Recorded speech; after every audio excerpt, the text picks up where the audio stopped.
दोस्तों, एक 12-13 साल की लड़की की एक लड़के से शादी कर दी जाती है, लेकिन इधर उन दोनों की इतनी कच्ची उम्र में शादी कर दी जाती है कि उन दोनों को पता ही नहीं होता है कि शादी के बाद आखिर होता क्या है। दोस्तों, इधर लगभग उन दोनों की शादी का समय 2 साल बीत जाता है, लेकिन वो दोनों पति पत्नी का रिश्ता नहीं बना पाते हैं। इसके बाद उस लड़की का जो पति होता है वो कमाने के लिए मुंबई चला जाता है।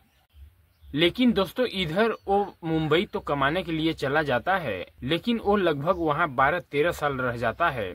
न जाने कहाँ फंस जाता है। ये भी एक दिलचस्प कहानी है।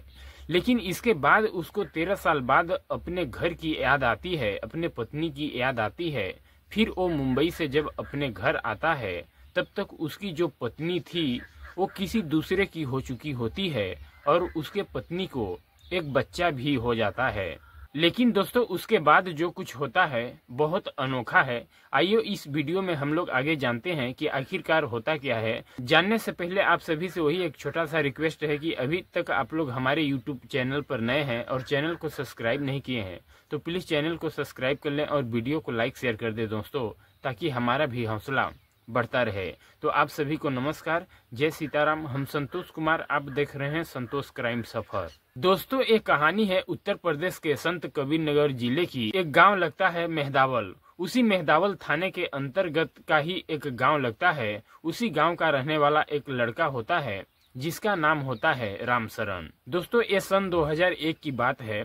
उस समय रामशरण की जो उम्र होती है वो लगभग 13-14 साल ही होती है। और उस समय लोग जो होते हैं अपने बच्चों का कम ही उम्र में शादी कर देते थे। तो इधर रामशरण के माता पिता भी रामशरण की शादी एक अनीता नाम की लड़की से कर देते हैं। दोस्तों, इधर जाहिर सी बात है कि रामशरण की उम्र 13-14 साल होती है तो उसकी पत्नी का उम्र 11-12 साल ही होता है। वो उससे 2-3 साल की छोटी होती है। इन दोनों के माता पिता इन दोनों की शादी तो कर देते हैं, गौना भी कर देते हैं। ये दोनों पति पत्नी अपने घर में एक जगह पर रहते भी हैं। लेकिन इन दोनों को मालूम ही नहीं होता है कि आखिरकार शादी के बाद पति और पत्नी जो होते हैं वो करते क्या हैं, क्योंकि इन दोनों की उम्र काफी नाजुक और कम होती है। तो इन दोनों को कुछ मालूम ही नहीं होता है। लेकिन दोस्तों, इधर अनीता और रामशरण की शादी हो जाती है। दोनों एक ही जगह रहते हैं। लेकिन अनीता जो होती है वो अपने पति रामशरण से काफी ज्यादा डरती थी। वो अपने पति के सामने जाती भी नहीं थी और काफी ज्यादा शर्माती थी और हर हमेशा अपने चेहरे को ढक कर ही रखा करती थी, घूंघट के अंदर ही। इधर जब रात का समय होता है तो अनीता जो होती है वो अपने सास के कमरे में अपने सास के ही साथ सो जाती थी। लेकिन अनीता की जो सास होती है वो अपने बहू को चाहती थी कि वो उनके बेटे के साथ सोए, लेकिन अनीता जो है अपने सास के साथ ही सोती थी। तो अनीता की सास जो होती है वो अपने बहू को काफी ज्यादा समझा बुझा करके अपने बेटे के कमरे में सोने के लिए भेज देती हैं। लेकिन इधर अनीता के सास को क्या मालूम है कि उनके बहू से भी ज्यादा अनाड़ी उनका बेटा है। लेकिन दोस्तों, इधर अनीता जो होती है वो अपने पति रामशरण के कमरे में तो जाती है, दोनों एक ही बिस्तर पर सोते भी हैं, लेकिन उन दोनों को कुछ मालूम नहीं होता है। आखिरकार 2 साल का समय गुजर जाता है। वो दोनों अनाड़ी के अनाड़ी ही रह जाते हैं। उन दोनों के बीच में रिश्ता कभी नहीं बनता है। लेकिन इधर धीरे धीरे रामशरण की उम्र जो है वो 16 साल की हो जाती है और घर में काफी ज्यादा खर्चे भी हुआ करते थे। इसलिए रामशरण जो होता है वो अपने दोस्तों से बात करता है और अपने दोस्तों के साथ कमाने के लिए वो मुंबई चला जाता है। और उसकी पत्नी अनीता जो होती है वो अपने ससुराल में ही रह जाती है। लेकिन दोस्तों, इधर क्या होता है कि रामशरण के साथ जो दोस्त उसके साथ गए थे वो लोग 1 साल 2 साल में अपने घर आया जाया करते थे। लेकिन इधर रामशरण जो था वो लगभग 3 से 4 से 5 साल का समय गुजर जाता है। वो अपने घर एक भी बार नहीं आता है। उस समय के जमाने में फोन मोबाइल भी नहीं था कि रामशरण का पता लगाया जा सके। लेकिन इधर रामशरण की जो पत्नी थी अनीता, वो चिट्ठी लिख करके भेजा करती थी उसके पते पर जहां वो रहता था। लेकिन उधर से कोई रिप्लाई नहीं आता था। और उसके दोस्त जो थे उसके साथ गए थे वो लोग भी आते थे तो उनसे भी अनीता पूछती थी और उसके घर वाले पूछते थे तो वो लोग भी कुछ भी नहीं बताते थे कि आखिरकार रामशरण कहाँ रहता है और कहाँ पर है। कोई रता पता ही नहीं था उसका।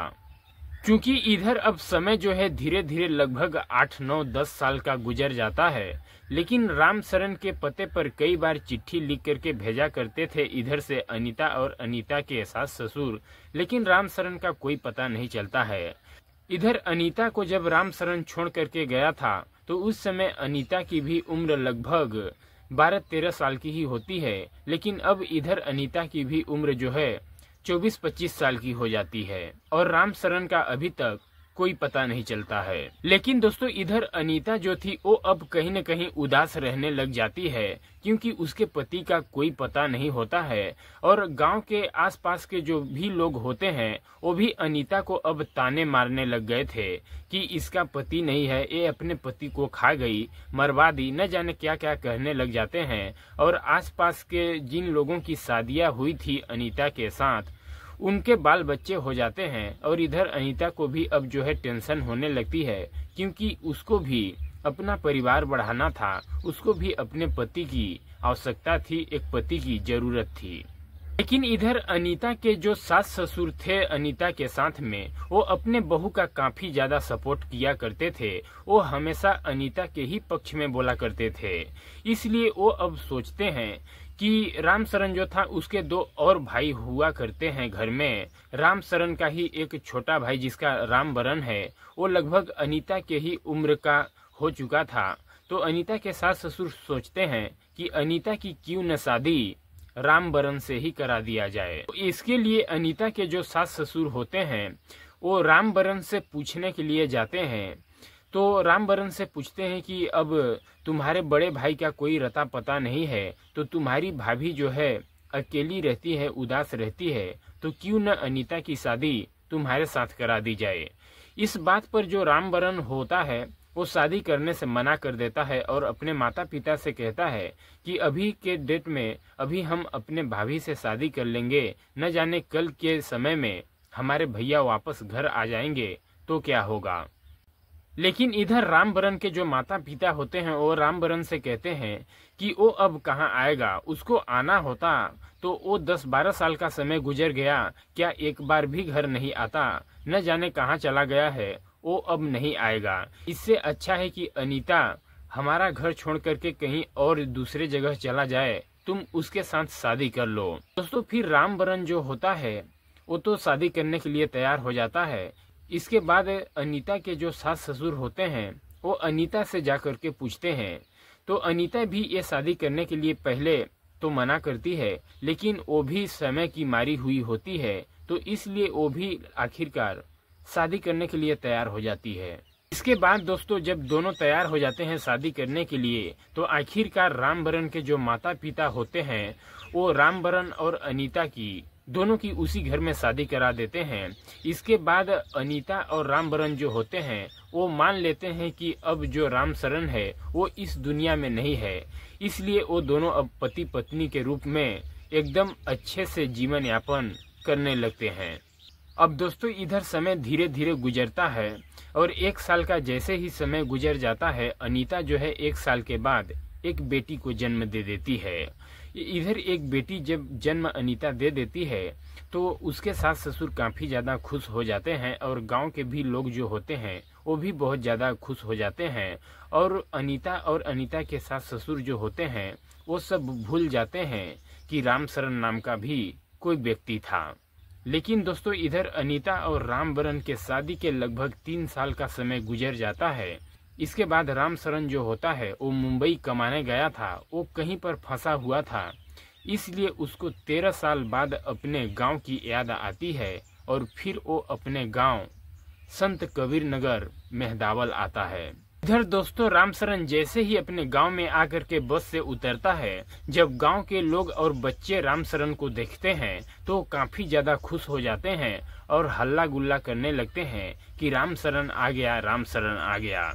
इधर रामशरण अपने घर पहुंचता उससे पहले गांव के कुछ बच्चे लोग जो होते हैं वो रामशरण के माता पिता और उसके पत्नी को जाकर के इसकी सूचना देते हैं कि रामशरण जो है वो मुंबई से अपने घर आ रहा है। इस चीज के बारे में जब अनीता सुनती है तो वो पहले काफी ज्यादा खुश हो जाती है और फिर इसके बाद अनीता को याद आता है कि वो तो उसके भाई से शादी कर ली है रामबरन से, लेकिन अनीता जो है अब अपने मन में सोचती है कि वो अपने पति से कैसे मुंह दिखाएगी और कैसे सामना करेगी। दोस्तों, इधर अनीता जो होती है वो अपने घर के ही एक कोने में छुप करके बैठ जाती है।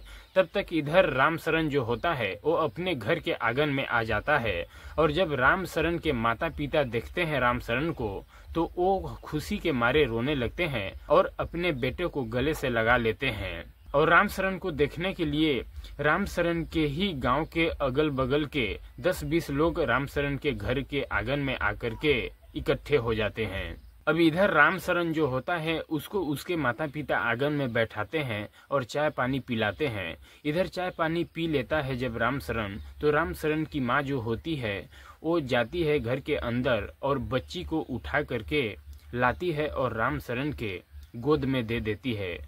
रामशरण इधर उस बच्ची को बहुत प्यार दुलार करता है। फिर वो पूछता है ये किसकी बच्ची है।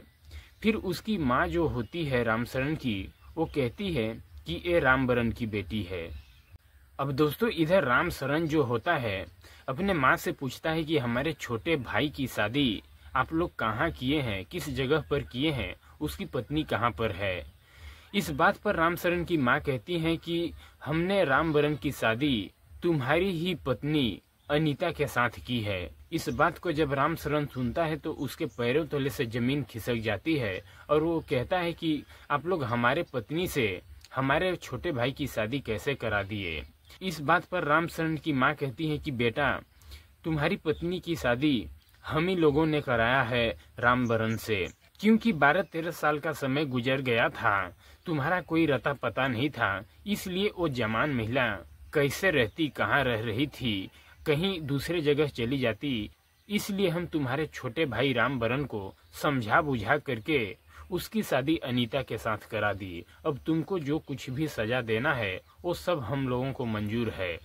इधर रामशरण की माँ जो होती है वो अपने बड़े बेटे रामशरण से कहती है कि ठीक है, तुम आ ही गए हो तो तुम्हारा शादी अब हम दूसरे जगह करा देंगे। लेकिन इधर रामशरण जो होता है वो कहता है कि मैं दूसरे जगह पर शादी क्यों करूँगा, हमारी पत्नी जब है ही तो।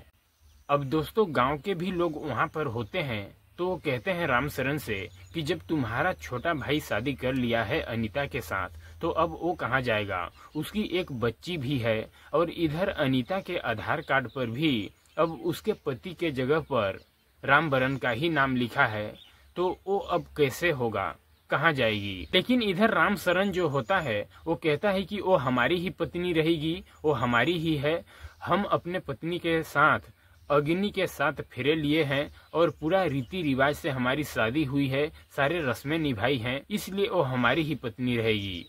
इस पर गांव के लोग कहते हैं कि अच्छा तू ये बता, तू 12-13 साल तक कहाँ था।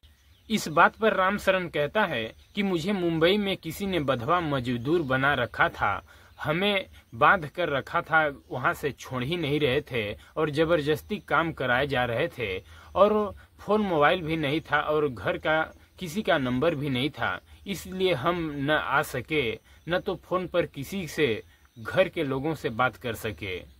लेकिन दोस्तों, इधर रामशरण के बातों पर कोई भी व्यक्ति यकीन ही नहीं कर रहा था। गांव के लोग जो थे वो अपना अपना राय, अपना अपना विचार कर रहे थे कि ये झूठ बोल रहा है, ये मुंबई में किसी महिला के चक्कर में फंसा होगा और उस महिला की जो जरूरती थी उसको पूरी कर रहा होगा और जब उस महिला की बड़े बड़े बच्चे हो गए होंगे और वो समझदार हो गए होंगे तो महिला ने इसको अपने घर से बाहर निकाल दी होगी और इससे दूरियां बना ली होगी, तब जाकर के इसको अपने गांव की याद आई होगी, तब ये मुंबई से 13 साल बाद अपने गांव लौट के वापस आया। अब दोस्तों, रामशरण की बातों में कितना सच है कितना झूठ है वो या तो रामशरण जाने या तो ऊपर वाले जाने, लेकिन उसकी मासूमियत देख करके लोगों के मन में ये विचार आता है कि शायद ये जो कुछ कह रहा है वो सच ही कह रहा है। दोस्तों, अब इधर बात फंस जाती है। लोग रामबरन से पूछते हैं कि तुम्हारा भाई जो रामशरण है वो अपने पत्नी को छोड़ने के लिए तैयार नहीं हो रहा है। इस बात पर रामबरन जो होता है वो कहता है कि मैं भी अपने पत्नी अनीता से बहुत ज्यादा प्यार करता हूँ, मैं भी उसको छोड़ना नहीं चाहता हूँ। इस बात पर फिर दोनों भाई कहते हैं कि कोई बात नहीं है, हम दोनों भाई अनीता के साथ पति का फर्ज निभाएंगे और अनीता जो है वो हम दोनों से पत्नी का फर्ज निभाएगी। अब दोस्तों इधर इस बात को अनीता से पूछा जाता है तो अनीता भी कहती है कि जब वो दोनों लोग हमारे साथ रहने के लिए तैयार हैं तो कोई बात नहीं है, मैं भी उन दोनों को मैनेज कर लूंगी। मैं भी नहीं चाहती हूँ कि मैं किसको छोड़ूं और किसको न छोड़ूं, इसलिए हम भी दोनों के साथ रह लेंगे। अब दोस्तों इधर जब तीनों लोग एक साथ रहने के लिए तैयार हो जाते हैं तो जो आसपास गांव के लोग होते हैं वो लोग भी इन तीनों के बात पर सहमत हो जाते हैं। इसके बाद दोस्तों 2014 से 2024 चल रहा है, 10 साल में वो तीनों परिवार एक साथ ही रह रहे हैं। इधर अनीता को अब जो है कुल 4 बच्चे हैं, 2 बच्चे रामशरण से और 2 बच्चे रामबरन से, और अभी भी वो तीनों परिवार एक ही साथ हंसी खुशी से रह रहे हैं। आज भी अनीता कहती है कि ये दोनों हमको कभी निराश नहीं किए हैं, न तो मैंने भी इन दोनों को कभी निराश किया है। हम तीनों एक ही बेड पर एक ही साथ सोते हैं, हम तीनों को कोई परेशानी कोई दिक्कत नहीं है।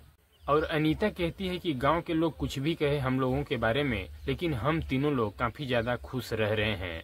इधर अनीता के सास ससुर से पूछा जाता है तो वो लोग कहते हैं कि भगवान की जो मर्जी, जो कुछ हो रहा है अच्छा ही हो रहा है। तो दोस्तों ये रही एक अनोखी कहानी जो बहुत ज़्यादा वायरल हो रही है। तो इस घटना से आप लोगों को क्या सीख मिलती है आप लोग कमेंट बॉक्स में ज़रूर बताइएगा। और मिलते हैं अगले दिन एक और सच्ची कहानी सच्ची वीडियो के साथ। तब तक के लिए जय हिंद जय भारत। दोस्तों वीडियो अच्छी लगी हो तो चैनल को सब्सक्राइब कर लेना और वीडियो को लाइक शेयर कर देना ताकि हमारा भी हौसला बढ़ता रहे, और एक प्यारा सा कमेंट कर देना।